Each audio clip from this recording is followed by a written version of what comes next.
मान रहीम। Dear student, हम मसफ़ी की हमारा कल का लेक्चर हमने कल मसफ़ी की गज़ल नंबर 2 जो है वो शुरू की थी, और आज हम मसफ़ी की गज़ल नंबर 2 के पहले 3 अशार की तशरीह जो है वो हमने पढ़ी थी। अज़ीज़ तालिबात, आज हमने मसफ़ी की गज़ल नंबर 2 के शेर नंबर 4 से अपने लेक्चर का आगाज़ करना है। मुझे यकीन है कि आपने कल का लेक्चर ज़रूर सुना होगा और उसको समझने की कोशिश की होगी। डियर स्टूडेंट्स, गज़ल नंबर 2 का शेर नंबर 4 कुछ यूं है। अबर की तरह कर देवेंगे आलम को निहाल, अबर की तरह कर देवेंगे आलम को निहाल, हम जिधर जावेंगे ये दीदाए गिरियां लेकर, अबर की तरह कर देवेंगे आलम को निहाल, हम जिधर जावेंगे ये दीदाए गिरियां लेकर। अबर बादल को कहते हैं, कर देवेंगे ये कदीम अंदाज है जब मतरूक हो चुका है। इसका मतलब ये है कि कर देंगे। आलम दुनिया को कहते हैं, निहाल कर देना, खुश कर देना, माला माल कर देना। जिधर जावेंगे ये भी मतरूक हो चुके हैं, कदीम अंदाज है जो आजकल मतरूक है, तरक कर दिया गया। मुराद है जिधर जाएंगे। दीदाए गिरियां रोती हुई आंख को कहते हैं। हम अश्के बार आंखें लिए, हम रोती हुई आंखें लिए, जिधर भी जाएंगे बादल की तरह दुनिया को खुश और माला माल कर देंगे। इतना आंखों से, रोती हुई आंखों से इतना पानी बहाएंगे कि पूरी दुनिया जो है वो माला माल हो जाएगी। इस शेर में मसफ़ी ने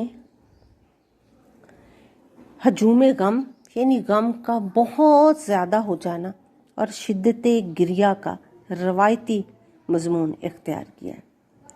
जिंदगी के सदमात सहते सहते शायर दर्द की तस्वीर बन चुका है। जिंदगी एक नाकाबिले बर्दाश्त बोझ बन गई है। सागर सदीकी ने जिंदगी के बारे में बड़ी खूबसूरत बात कही है। जिंदगी जबरे मुसलसल की तरह काटी है, जिंदगी जबरे मुसलसल की तरह काटी है, जाने किस जुर्म की पाई है सजा याद नहीं। जिंदगी के अजीज तालबात, जिंदगी के दुखों का मदावा कोई नहीं। शायर इन दुखों, आजमाइशों, मुसीबतों के सब्र आजमा मराहिल में ज़ब्त का भरपूर मुजाहिरा करने की कोशिश करता है, लेकिन बसा औकात ज़ब्त के तमाम बंधन टूट जाते हैं और आंखों से सावन उतर आते हैं। एक लिहाज से शायर के लिए ये भी नेमत है कि गम जो है वो आंसुओं का रूप धार लेने से, जब गम आंसुओं का रूप धार लेते हैं तो दिल का बोझ हल्का हो जाता है और अफसुर्दा तबीयत कदरे आसूदगी महसूस करने लगती है। अश्कों की रवानी जिस कदर तेज होगी, दुख और गम में उतनी ही कमी होगी। चुनाचे शायर ने अपने रोने को बादल के बरसने के मुतरादिफ करार दिया है। हमारी जो रवायती शायरी है उसमें बहुत से ये आम मजमून है, गम और तकलीफ के बायस रोना, लेकिन मसफ़ी ने इसमें जिद्दत कुछ यूं पैदा की है। कर देवेंगे आलम को निहाल। गोया वो ये दावा करते हैं कि जिस तरह बादल बरसता है और इसके नतीजे में हर तरफ सब्ज़ा लहलहाने लगता है, बंजर ज़मीनें सरसब्ज़ व शादाब खेतों में बदल जाती हैं और सूखी मिट्टी में रोईदगी पैदा हो जाती है, जो दुनिया वालों के लिए खुशियों और सरतों का पैगाम है। इस तरह शायर खुद रो कर दुनिया वालों के लिए खुशियों का सबब बनेगा, खुद आंसू बहाएगा, लेकिन दूसरों के लिए कहकों का सामान मुहैया करेगा। किसी शायर ने क्या खूब कहा है, अपनी तो ये मिसाल है जैसे कोई दरख्त औरों को छाँव बख्श के खुद धूप में जले। अपनी तो ये मिसाल है कि जैसे कोई दरख्त औरों को छांव बख्श के खुद धूप में जले। शेर नंबर 5 कुछ यूं है। फिर गई सुए असीराने कफ्स बादे सबा। फिर गई सुए असीराने कफ्स बादे सबा। खबरे आमदे अय्यामे बहारा लेकर। सू जानब को कहते हैं, तरफ को कहते हैं, असीर कैदी को कहते हैं। असीराने कफ्स पिंजरे के कैदी, पिंजरे में मुक़य्यद परिंदे। बादे सबा सुबह की चलने वाली हवा। आमद आना, अयाम यौम की जमा है, दिन को कहते हैं। अयाम बहारा से मुराद यहाँ पर बहार के दिन या बहार का मौसम है। शेर का मफहूम कुछ यूं है कि सुबह की चलने वाली हवा पिंजरे में गई और उसने पिंजरे में कैद परिंदों की जानब ये खबर पहुंचाई कि बाग में उठो, खुश हो जाओ, बाग में बहार का मौसम आने वाला है। गुलो बुलबुल के किस्से उर्दू की कदीम शायरी में, फारसी शायरी में बहुत लिखे गए और यही मज़ामीन उर्दू फारसी से ये मज़ामीन उर्दू शायरी में भी आए। ईरान में, डियर स्टूडेंट्स, अजीज़ तालबात, ईरान में गुलाब के फूलों के चमन और बुलबुल, गुलाब के फूलों के चमन और बुलबुल बड़ी कसरत से पाए जाते हैं। मौसम बहार में जब गुलाब के फूल बकसरत खिलते हैं तो बुलबुल इन पर आकर बड़ी मस्ती के आलम में चहचहे करता है। इसी मुनासबत से बुलबुल को फूल का आशिक तस्वर किया जाता है। चुनाचे गुलो बुलबुल का ये ताल्लुक हमारे शायरों का महबूब मौजू रहा है। इस शेर में भी शायर मसफ़ी ने इसी तरह का मजमून इख्तियार किया है। बुलबुल जो बाग की आज़ाद फ़ज़ाओं में परवाज़ करता था, गुलाब के फूलों की खुशबू से इस पर सरशारी की कैफियत तारी हो जाती थी और वो फूलों का तवाफ़ करता था। जालिम सयाद ने, शिकारी ने उसे पंजरे में मुक़य्यद कर दिया, कैद कर दिया है। अब वो आज़ादी की नेमत और फूलों के कुर्ब से महरूम है। ख़ज़ां के मौसम में ये दूरी शायद बुलबुल पर इतनी गिरां नहीं गुजरती थी और बुलबुल इस सूरत हाल से किसी कदर समझौता कर लेता था। लेकिन जब बहार का मौसम आया तो सुबह की चलने वाली तरोताज़ा हवा कफ़स की जानब, कैद खाने की जानब, पिंजरे की जानब ये खबर लेकर गई कि बाग में बहार का मौसम लौट आया है। गुलाब के फूल फिर से खिलने लगे हैं, फ़ज़ाएं दोबारा उनकी खुशबुओं से महक उठी हैं और ये खबर उदास बुलबुल के लिए नहायत तकलीफ दे है। आमदे बहारा की इतला उसके ज़ख्मों पर नमक छिड़कने के मुतरादिफ है, क्योंकि वो पंजरे की सलाखों में बंद होने की वजह से मौसम बहार की लताफ़तों से फैज़ नहीं उठा सकता।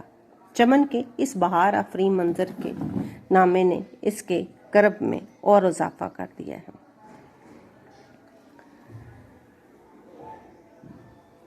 अजीज़ तालबात, इसको हम यूं भी इस बात को बयान कर सकते हैं कि मौसम बहार के आने की इतला बुलबुल तक पहुंचेगी तो उड़ान से महरूम और गमज़दा और उदास होने के बावजूद ये खबर उसके लिए राहत का सबब बनेगी कि बहार की आमद की इतला कैदी परिंदे की महरूमी और दुख और तकलीफ़ को मज़ीद दो चंदना कर दे। अजीज़ तालबात, इस गज़ल का आखिरी शेर कुछ यूं है। मसफ़ी गोशाए उज़लत को समझ तख्ते शही, क्या करेगा तो अब से मुल्क सुलेमान लेकर। मसफ़ी गोशाए उज़लत को समझ तख्ते शही, क्या करेगा तू अब से मुल्क सुलेमान लेकर। गोशाए उज़लत, गोशाए तन्हाई, तख्ते शही बादशाह का तख्त, तख्ते शही बादशाह के तख्त को कहते हैं। मसनद अबस बेफ़ायदा और फजूल बेमकसद चीज़ को। मुल्क सुलेमान से मुराद हज़रत सुलेमान अलैहिस्सलाम का मुल्क। عزیز طالبات، یہ صنعت تلمیح کا شعر ہے۔ اے مصفی، اپنی گوشہ تنہائی کو بادشاہی تخت جان، تو حضرت سلیمان علیہ السلام کی طرح وسیع اور عریض مملکت لے کر کیا سمجھے گا، کیا کرے گا؟ تیرے لیے تیری تنہائی کا یہ گوشہ ہی کافی ہے۔ مصفی نے غزل کے اس مقطع میں درویشی اور بادشاہت کا موازنہ کیا ہے اور اپنی تنہائی کے اس گوشے کو مسند شاہی پر ترجیح دی ہے۔ ملک سلیمان کا تلمیحی اشارہ حضرت سلیمان علیہ السلام کی وسیع و عریض سلطنت کی جانب ہے۔ آپ حضرت داؤد علیہ السلام کے بیٹے اور نبی بنی اسرائیل کے جلیل القدر پیغمبر اور بادشاہ تھے۔ روایات کے مطابق جن و انس تمام حیوانات اور ہواؤں پر آپ کی حکومت تھی۔ تاج و تخت، لشکر و سپاہ، مال و دولت، اختیار و اقتدار، شان و شوکت جیسے شاہی لوازمات جو میں ان میں بظاہر بڑی چمک ہے اور دیکھنے والا ان سے بڑا متاثر ہوتا ہے اور اسے بڑی نعمت تصور کرتا ہے۔ اس کے برعکس فقیروں کی ظاہری حالت بڑی خستہ ہوتی ہے۔ تنہائی، گوشہ تنہائی ان کی کل کائنات ہوتے ہیں۔ لیکن فقیر درویش لوگ بے سر و سامانی کے عالم کے باوجود استغنا، صبر و توکل، قناعت اور اطمینان قلب کی دولت سے مالا مال ہوتے ہیں، جبکہ بادشاہ دنیا کی تمام نعمتوں کے میسر ہونے کے باوجود بے فکری اور دلی اطمینان سے محروم ہوتے ہیں۔ انہیں طرح طرح کی پریشانیوں اور خوف لاحق رہتے ہیں۔ مصفی اس شعر میں بتاتے ہیں کہ تو اپنی تنگ و تاریک کوٹھری کو غنیمت جان، کیونکہ یہاں تجھے عافیت اور ذہنی سکون کی جو دولت میسر ہے وہ بادشاہوں کے نصیب میں کہاں۔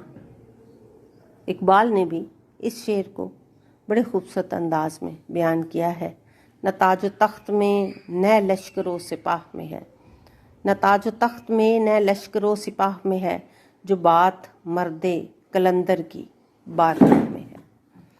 میر تقی میر نے بھی اپنے ایک شعر میں بادشاہوں کے عبرتناک انجام کا ذکر کچھ یوں کیا ہے: شاہاں کی کوہل جواہر تھی خاک پا جن کی، انہی کی آنکھوں میں پھرتی سلائیاں دیکھیں۔ عزیز طالبات، مصفی کہتے ہیں کہ میری یہ جو کوٹھری، میری جو درویشی کا یہ جو گوشہ تنہائی ہے، یہ مجھے بادشاہ کے بہت بڑے بڑے محلوں سے کہیں زیادہ عزیز ہے، کیونکہ یہاں پر جو سکون کی دولت مجھے میسر ہے وہ کسی بادشاہ کے بھی نصیب میں نہیں ہے۔ یہ ہمارا آج کا لیکچر ہے۔ عزیز طالبات، میں کوشش کروں گی کہ اپنے نیکسٹ لیکچر میں آپ کو اس کی مشق جو ہے وہ مکمل کروا سکوں۔ اس کے جو سوالات ہیں، مختصر سوالات ہیں، ان کے جوابات آپ کو بتا سکوں۔ اللہ حافظ۔ انشاءاللہ کل ہم اس کے مشقی سوالات جو ہے وہ حل کریں گے۔ اللہ حافظ۔